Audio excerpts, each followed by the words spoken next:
Have you been wondering why Byron Donalds' name is on the VP shortlist? As we approach Election Day with both Trump and Biden having secured their party's presidential nominations, attention is increasingly turning to their potential VP picks. The anticipation is building on both sides of the political spectrum as stakeholders and voters alike speculate on who will be chosen as running mates. Byron made his case for the VP spot multiple times, but his most notable one was when he went on the Stephen A. Smith show and laid down his stances on multiple issues related to Trump. But before I delve deeper into it, watch the clip. How the hell are you supporting Donald Trump at this point?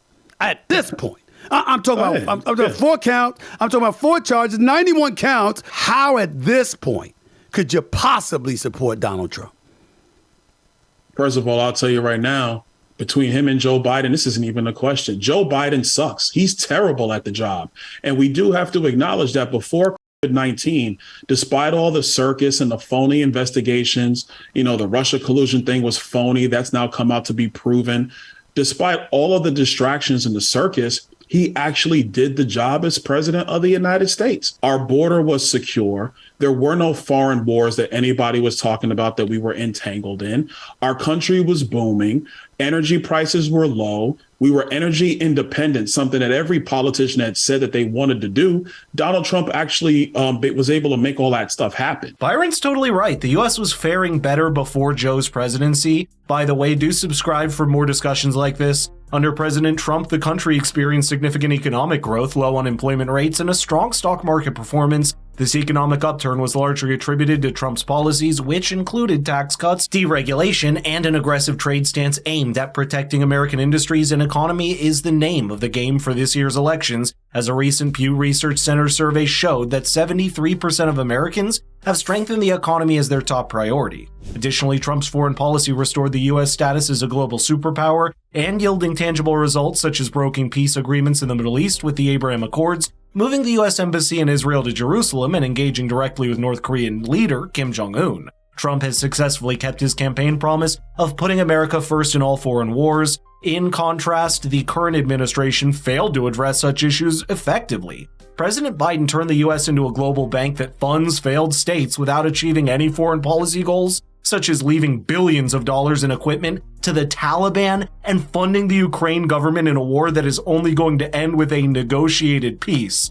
Byron has more to say on the Trump charges in this next clip. Let's look at the actual charges.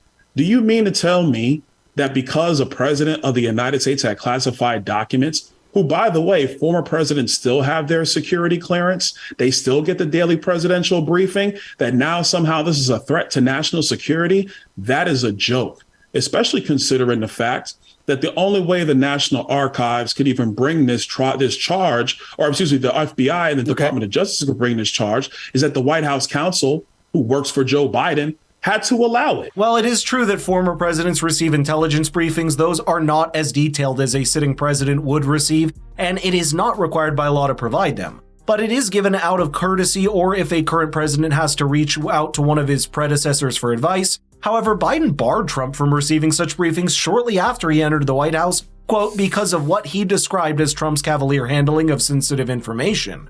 But this isn't the first time that classified documents or sensitive intelligence end up being mishandled by people in charge. For instance, Hillary Clinton allegedly deleted around 30,000 emails which were sent out from her private email from a non-secured server back when she was Secretary of State. Similarly, President Biden is also alleged to have mishandled classified documents which were found at the Delaware home, but none of them face charges for their conduct. What all of these people did was wrong and they should face consequences for it, but the FBI and DOJ are clearly applying double standards here. This can diminish public trust in judicial processes due to it being used selectively based on political considerations rather than objective legal criteria. It also sets a dangerous precedent where incoming administrations can also pursue legal action against their predecessors. This tit-for-tat scenario leads to a cycle of retribution among political leaders, diverting attention from governance and policy making to contentious legal battles. Byron also touches upon other charges Trump is facing in this next clip. And then when you take the other 2 charges, the one in New York, that one is just really, really stupid.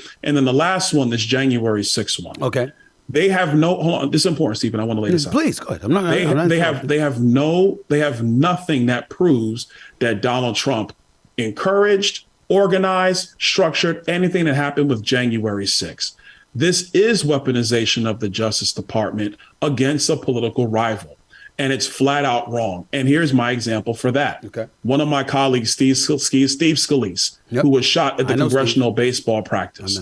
The shooter said in his manifesto, the reason he went to shoot up the Republican baseball practice is because Bernie Sanders was saying that the Republicans wanted to take away health care, and he felt it was wrong. Are we bringing Bernie Sanders up on charges because Bernie Sanders was using his political speech and it led wrongfully for some knucklehead to come almost kill Steve Scalise? No, we don't do that. That's not the standard of justice. This is where we can see Byron making his case for the vice presidency. Those are completely separate topics, and comparing them creates a false equivalence that overlooks important differences. The Scalise shooting was an act of violence perpetrated by an individual without direct encouragement from a political leader. The January 6th riot involved a large group and occurred in a highly charged political context where President Trump's rhetoric about election fraud was arguably a major contributing factor. Each event's context and dynamics are different, thus making this simplistic comparison misleading. There's a case that could be made that Trump perhaps didn't do enough to prevent some protesters from turning violent or entering the Capitol building, even though there is a clip of him clearly urging protesters to remain peaceful. Back to my main point, Byron is clearly interested in that VP spot. His recent statements and actions suggest a strategic positioning to align himself as a viable candidate, and so far he's successfully managed to put himself on Trump's radar. Watch this next clip just to see for yourself. We have a great group of patriots. As you know, Byron Donalds is an incredible guy. Incredible guy. And I noticed he happens to be on the list of potential vice presidents. Would anybody like to see him as a vice president? I noticed your name is very high on the list. That's good. You should be on the list, too. It's such an honor to be here. It's such an incredible honor. And with so many of my friends that are political leaders that are really going places, and he is on the list, by the way, and I don't know if he's going to make it, but he's on a list of a few people, right? Not too many people. Would you like to be VP? I think he would.